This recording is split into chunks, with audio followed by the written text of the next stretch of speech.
sit here right All in right. the middle and be right in the center instead of on the side. I didn't realize we had all the chairs had been multiplying, and the stairs were doing things too. All the furniture is against us today. Howdy, everybody. Thanks for coming. As you can see, we've got yet another major operator representative here at our show. If you were here in the morning, we had some speakers from T-Mobile and Dish, and now we have one of the other biggest network operators really in the world, who is going to be here, and we're going to talk about the network and all the fun stuff that you guys are doing. And it's really a big moment for AT&T, because you guys are getting ready to do a big mid-band 5G deployment. So like, now is the time. Now there's a lot of stuff happening right now. So I have a whole list of questions. We've got a few minutes here. We're just going to jump into it. And the first question I have for you is really, there's a lot of stuff happening this year, but I want to start off our discussion, let's look very far into the future.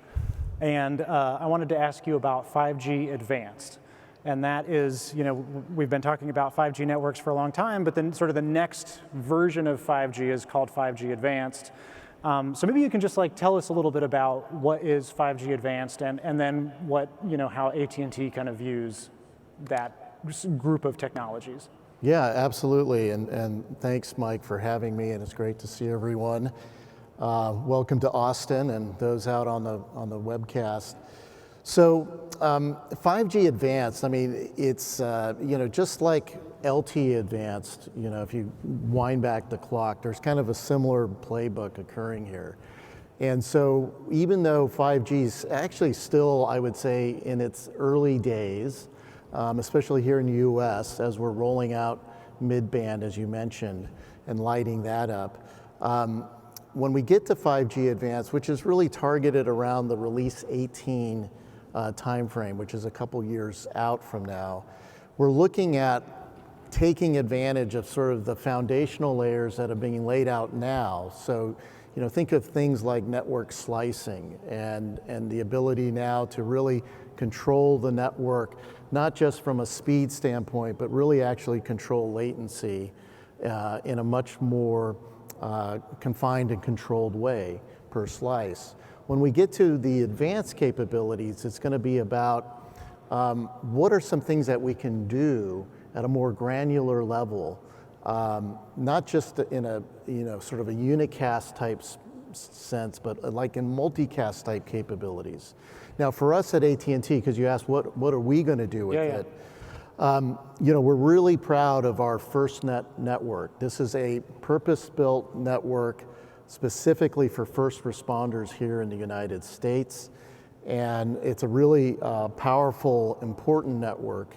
And we want to make sure some of these new advanced capabilities that are coming that really fit what first responders need, like multicast, the ability to get messages out to large groups during a particular event, or natural disaster situation, things of that sort. So they would be broadcasting what, like warnings to people in an area? Is that what you're talking about, or is That's right. Well, just the communication to coordinate, in a natural disaster like a hurricane, or these wildfires we keep having. These are things where really, seconds and minutes count, and really coordinated communications matter. Lives are on the line here. So we think there's some capabilities here that we can bring into the market here that can benefit certainly FirstNet. Now, the other big area we're really focused on is, since we have significant market share in the connected car business around the world, is, as you can imagine, cars are becoming the next new digital platform.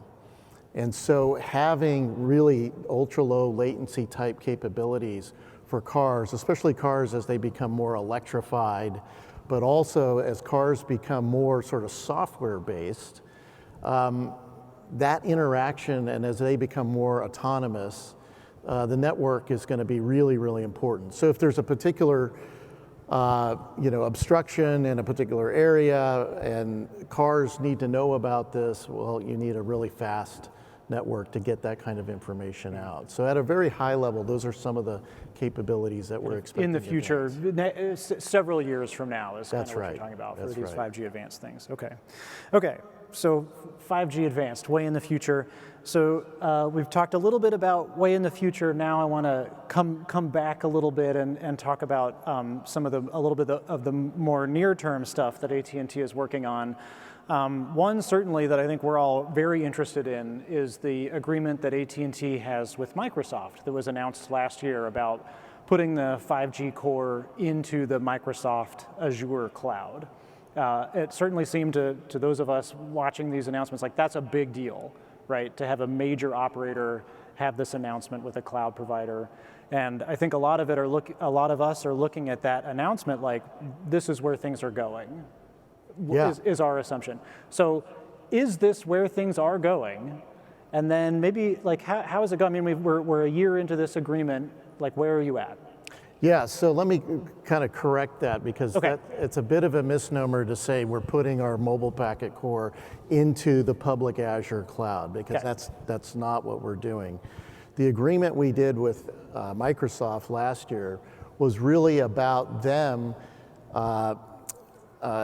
taking advantage of the management and orchestration cloud platform that we built in-house. So typically, when folks are deploying virtualized network functions, they're relying on, a management layer and basically a cloud stack to run on. So, the usual suspects, VMware, Red Hat, you can do that. At AT&T, we actually built something that was much more, we felt, flexible. It could deal with not just virtualized VMs, but also containers in a very similar way. And this was really attractive to Microsoft. In fact, as you know, Microsoft, which their mission is to grow more workloads, to bring them into their cloud environments, they really were interested in what could they do in the telco space. So we had an agreement where they actually acquired this intellectual property and the development teams that put this together. Now, of course, this works in a single tenant for AT&T. What they're doing is taking it and turning it into a multi-tenant to offer it to all operators. Now, this is operating physically still in the AT&T network in our data centers, but what they're doing is they've evolved this platform. They now call it this Azure Operators Distributed Services. Used to be Azure for Operators.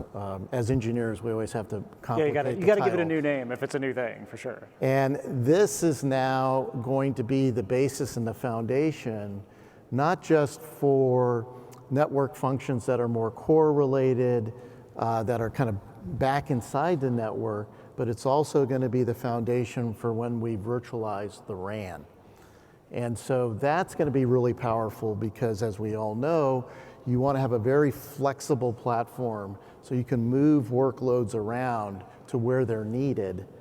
And to do that, to take a lot of that complexity out and do it in a simplistic, more cloud-native way.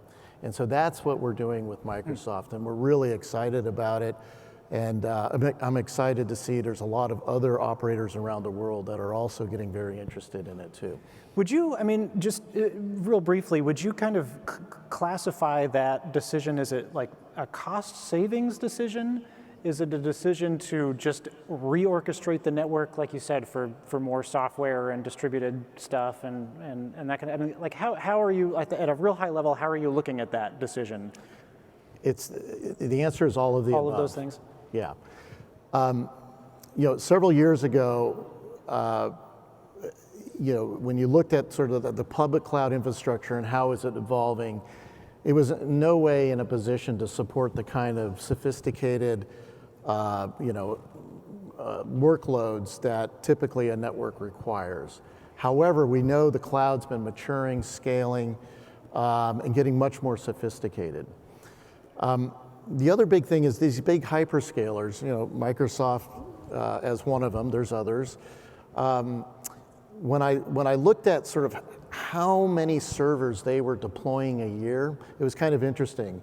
The number of servers we would deploy in the AT&T network for network workloads, what we would build in a year, Azure builds in 3 weeks, okay? when I started looking at the tool sets of how they manage this massive infrastructure of servers, there was a lot more automation, a lot more cloud native, and of course a developer ecosystem that's working in all of this. So it didn't make much sense for us to go and try to recreate this ourselves, nor did we, when we looked at sort of off-the-shelf packages that were available, like some of the suppliers I mentioned earlier, they just didn't meet our needs. And so when we sat down with the Microsoft team, it was really very synergistic of what they wanted to do, and they have a lot of that cloud-native expertise that we want to take advantage of. So ultimately, to your first point, yes, the main motivator was cost.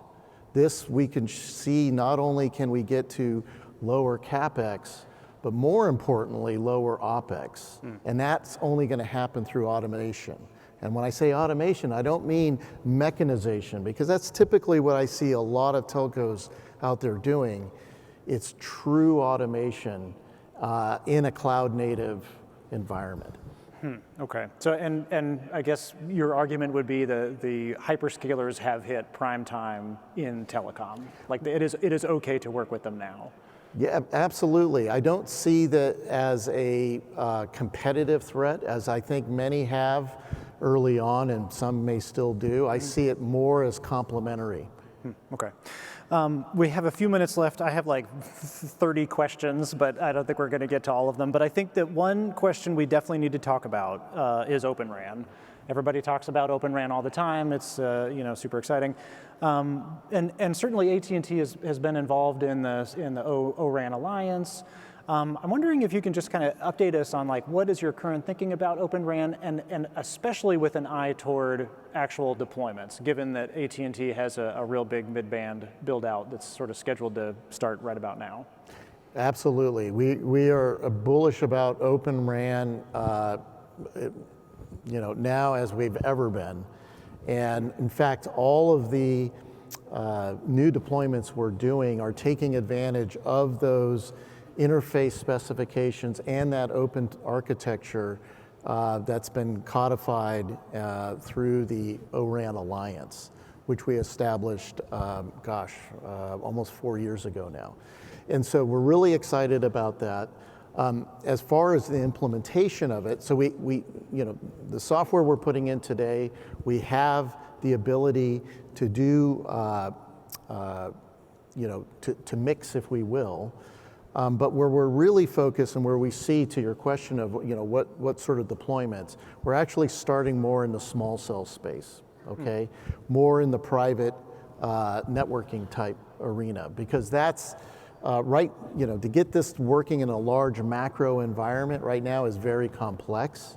So we're starting small because we want to make sure this is successful, but also because we're a well-established network operator that has a lot of bands we have to support and a lot of complexity, we're trying to start simple here to get this to scale. And so in the private space, absolutely, O-RAN compliant components are available today. As you can walk out here in the hall and see a lot of that working. It's opening the door. We feel it's lowering the entry barrier to get more disruption in and innovation in. And with the fact that new spectrum bands, especially unlicensed CBRS, are now being made available, a lot of these capabilities can be taken advantage of in the enterprise space. So we're working with a lot of early trials and implementations of this technology.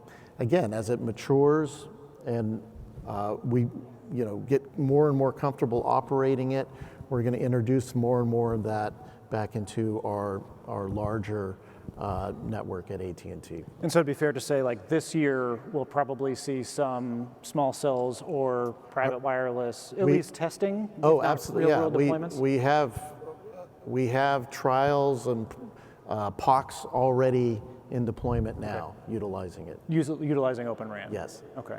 And is there any kind of timeline for when, assuming that those proof of concept things do pan out and like it works, Is there any sort of timeline in terms of bringing it into the big network, into the big leagues? Yeah, it's look, we're undergoing one of the largest, if not the largest, builds we've ever done. With now that we've got mid-band, we're building that network over the next couple years.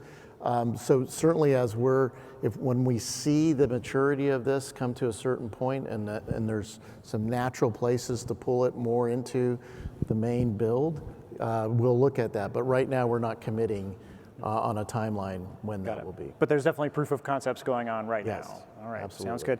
I see our timer has clicked down, so we'll end it there. Please join me in thanking our excellent speaker today.